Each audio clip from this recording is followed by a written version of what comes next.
नमस्कार, आप देख रहे हैं एवन उत्तराखंड और आपके साथ मैं हूं आशीष तिवारी। हल्द्वानी के वाल्मीकि समाज में पिछले कई सालों से सरपंच का पद खाली रहने के चलते राजेश चौधरी को सर्वसम्मति से वाल्मीकि समाज का सरपंच बनाया गया है।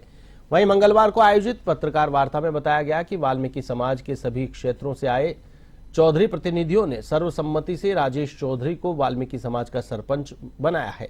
नवनियुक्त सरपंच राजेश चौधरी ने कहा कि मैं प्रत्येक व्यक्ति को साथ लेकर अपने पद की गरिमा के अनुरूप टीम गठित करूंगा। सरपंच ने कहा कि मैं समाज के हितों के लिए जो भी कार्य मेरे पिता द्वारा किए गए थे और जो कार्य करने से रह गए थे उनको मैं पूरा करूंगा। आपको बता दें कि पिछले कई सालों से राजेश चौधरी के पिता इस पद पर कार्यरत थे। उनके स्वर्गवास के बाद यह पद खाली हो गया था। पंचायत सभा हमारी बन चुकी है।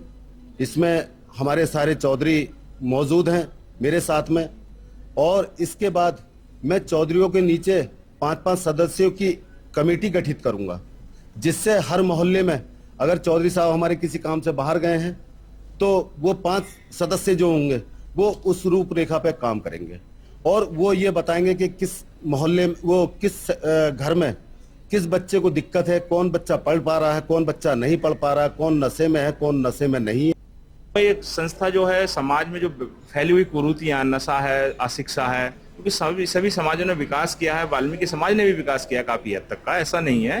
अच्छी जगहों पे बच्चे निकल करके पहुंचे हैं, किंतु अभी जो कुरीतियां हैं, जो कुछ कुरीतियां समाज में है, शिक्षा का अभाव है या नशा बहुत ज्यादा है, इस पर हम अंकुश लगाने के लिए ये संस्था पूरी काम करेगी।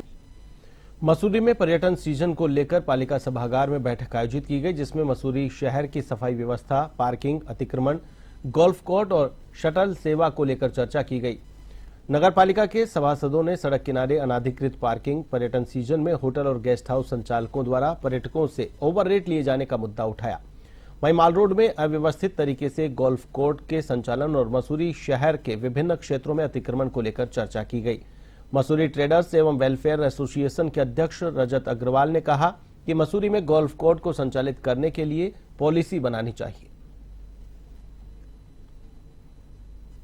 आज बैठक मुख्य तौर पर हमने कई सुझाव देना का प्रयास किया और नगर पालिका की इस पहल का स्वागत करते हैं। सर्वप्रथम लंडौर बाजार के समस्त व्यापारी, नागरिक और साथ साथ पर्यटक आज बहुत परेशान है। कैंट सीओ द्वारा जो वन वे की व्यवस्था लागू करी गई है, उस वन वे की व्यवस्था लागू करने से पूरे के पूरे लंडौर बाजार से लेकर जैन धर्मशाला तक जाम है।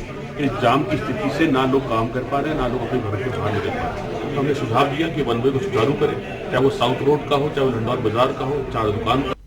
तो हमको भी लगता है कि प्रशासन के द्वारा जो पिछले 1 साल में जो काम किया गया है वो कहीं भी एक तो व्यावहारिक नहीं है, मसूरी हित में नहीं है। अगर हम लोग गोल्फ कार की बात करें, वो साइज ऐसा है कि वो मॉल रोड पे चलने लायक गाड़ी तो सच में ही नहीं है। लेकिन नगर पालिका की आप ये समझ लीजिए कि नगर पालिका उसको चला रही है क्योंकि वो खड़े खड़े वो गाड़ियां खराब हो रही थी। रही बात मॉल रोड पे चलाने की गाड़ियों की, लेकिन हमने बहुत स्पष्ट पहले भी कहा है, आज भी कह रही हूँ कि झूलागढ़ से लेकर के पिक्चर पैलेस तक। स्वास्थ्य मंत्री डॉक्टर धन सिंह रावत के देहरादून स्थित आवास पर लोक सेवा आयोग से चयनित औषधि निरीक्षकों को नियुक्ति पत्र वितरित किए गए। साथ ही चयनित सभी 18 औषधि निरीक्षकों को खाद्य संरक्षा एवं औषधि प्रशासन विभाग ने पहली तैनाती भी दे दी है। वहीं मंत्री डॉक्टर धन सिंह रावत ने कहा कि इन नियुक्तियों से विभागीय कार्यों में गति आएगी और दवा निर्माण एवं विक्रय प्रक्रिया में पारदर्शिता बनाए रखने में मदद मिलेगी।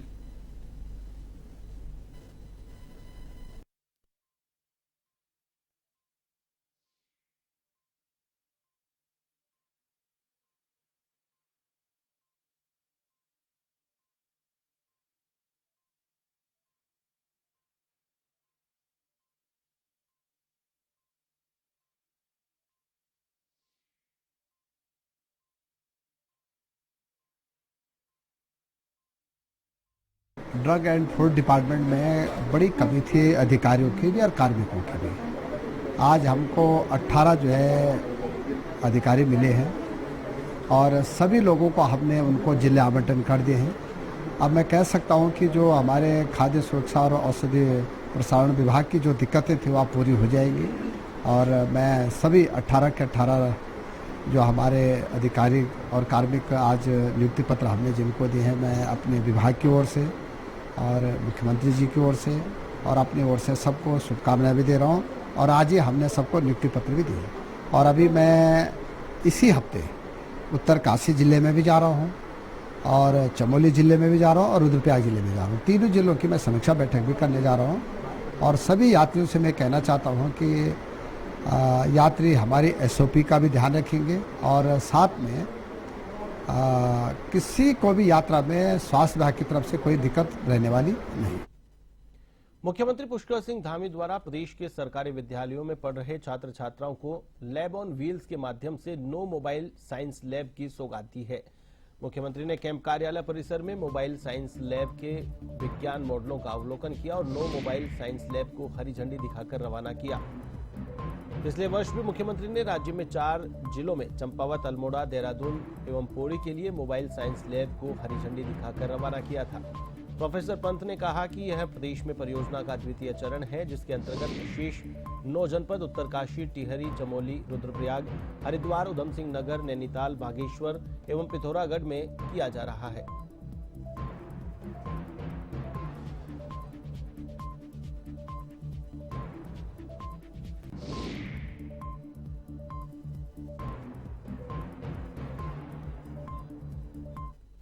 उत्तराखंड की राजधानी देहरादून में प्रदेश भर से बड़ी संख्या में पहुंचे विभिन्न जिलों से डीएलएड प्रशिक्षु युवा शिक्षा मंत्री के आवास को घेरने सड़कों पर आ गए। स्थिति को देखते हुए पुलिस ने शिक्षा मंत्री के आवास से पहले ही बैरिकेडिंग लगा दी और अपनी मांगों के समर्थन में आक्रोशित युवाओं को शिक्षा मंत्री के आवास पर जाने से रोक दिया। इसके बाद डीएलएड प्रशिक्षु युवाओं ने सड़क पर ही धरना शुरू कर दिया।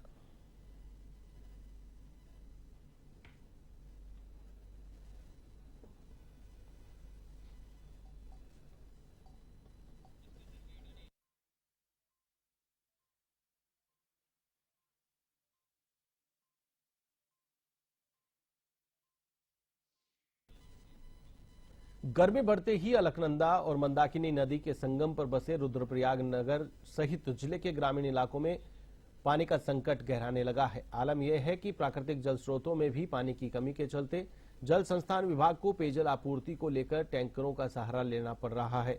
सबसे ज्यादा समस्या ग्रामीण इलाकों में हो रही है, जहां पैदल चलकर ग्रामीणों को पीठ पर पानी ढोना पड़ रहा है।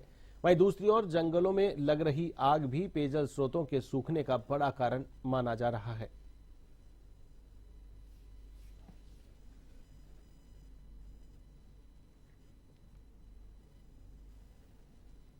योजनाएं अभी प्रभावित हुई हैं बारिश न होने के कारण, और अगर अभी बारिश आगे नहीं होती है तो और भी योजनाओं के में पेयजल संकट होने की संभावना है। बुलेटिन में फिलहाल के लिए बस इतना ही। मुझे दीजिए इजाजत। नमस्कार।